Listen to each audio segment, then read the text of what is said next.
Are you concerned that passing your income properties on to the next generation might not be as fruitful as it should be because those properties are going to get reassessed and that your family is going to have to pay tens of thousands of dollars more in taxes each year on those properties?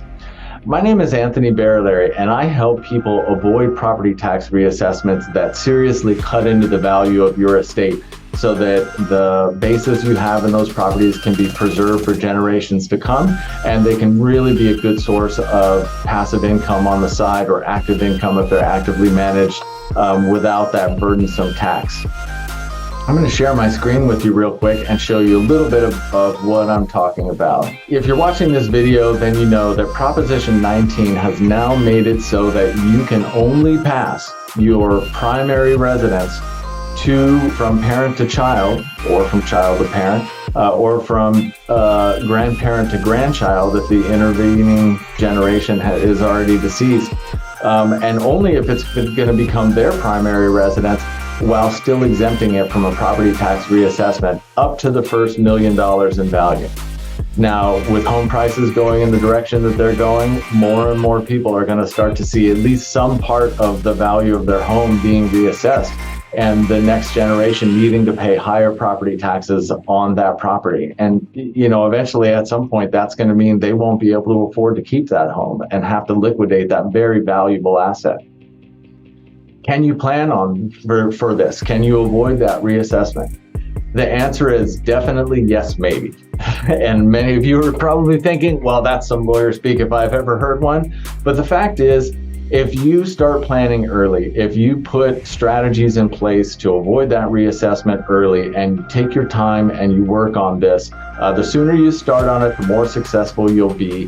The more you use trusted advisors, attorneys, your CPA to look at this as a part of your overall estate plan, the better the strategy is going to work. And what am I talking about here? In California, we're all familiar with Proposition 13. You buy your house, the basis that you have in your house, the value at the time you buy it, your property taxes are assessed on that value, and it just keeps getting assessed on that value year after year for as long as you own your property, which is really great. It means that when you retire, you don't get priced out of your own home because your property taxes have gone up incredibly high. That's why Prop 13 was put in place in the first place. Now, over the decades that followed the passage of Prop 13 in 1978 and all the way up until 1996, the people of this state have been expanding that protection of Prop 13 more and more to cover different types of property. And it really provided a lot of opportunity for property owners to pass that property on to the next generation and keep it profitable without that property tax reassessment. But in 2020, Prop 19 passed. There was also Proposition 15, which would have removed business entity properties from the reassessment exemption on the Prop 13 protection. That did not pass. Will it pass someday in the future? I don't have a crystal ball. I really don't know. But Prop 19 did pass, and that means that your ability to pass that property on to your next generation is severely limited now. Now, Prop 13 and the other ballot propositions you just saw are implemented in the state of California through the Revenue and Taxation Code and rules by the State Board of Equalization. And in the Revenue and Taxation Code, there are actually a lot of types of transactions, transfers of property that are exempted from reassessment. And they can be from individuals into business entities, they can be by using joint tenancies and et cetera.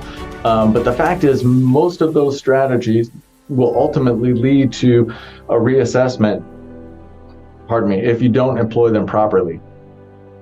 And the reason for that is both limitations in the statutes themselves, as well as something that's called the step transaction doctrine.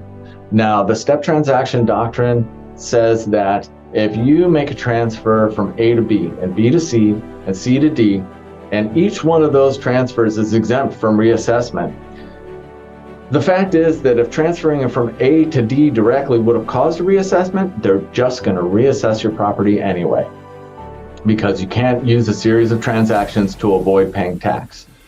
But does that mean that you can't overall, in the long term and as a part of your larger estate plan, avoid those property tax reassessments? Absolutely not. There are ways of overcoming the step transaction doctrine. And the main factor is that you have an independent business reason for taking the steps in those transactions. Now, does that mean that you can just, come up with some half-baked cockamamie reason for doing the transaction other than avoiding a property tax reassessment and you're going to be good? No, it doesn't. Does that mean you can run in and do your 4 transfers or 5 transfers or however many it takes and avoid that property tax reassessment, just because you have some seemingly valid way? No, it doesn't. If you're going to engage in a strategy to avoid a property tax reassessment, you're really going to need to take a longer view. And most importantly, you're going to need to involve your trusted attorney and your CPA and your team in strategizing your estate plan in a way that gets you to where you want to go the right way. And here's some of the factors that are involved in estate planning as you gain more and more wealth, as you accumulate more and more properties. You've got the federal estate tax to be considered. Now, right now, the exemption amount for federal estate tax is really high, but that's set to sunset in 2025, and we never know. No one has a crystal ball. We don't know what the legislature is going to do. It's gone up and it's gone down in the past, and it'll go up and it'll go down in the future. The California legislature right now is considering a state inheritance tax. So that's another factor to consider. And in anything that you do in estate planning, you always have to look out and see what kind of income tax levers you're going to be pulling and what kind of income tax levers are going to be pulled in the future as well. And this is why putting together a team of trusted advisors, professionals who do this for a living is going to be really important if you want that strategy to be successful. Sometimes people think, well, no, but I can just do this on the cheap here and there. But, if that's what you're considering doing, I want you to think about how much money you might save now by not employing an attorney and CPA and a team to help you get this done, and weigh that against $10,000 per property per year. And then tell me how you came out ahead. As I can tell you right now, that doing this on your own and making mistakes in that process, once those bells are rung, they can't be unrung. So by all means, if you're interested in learning more, please reach out. If there's a way that I can help you, I'll definitely do so.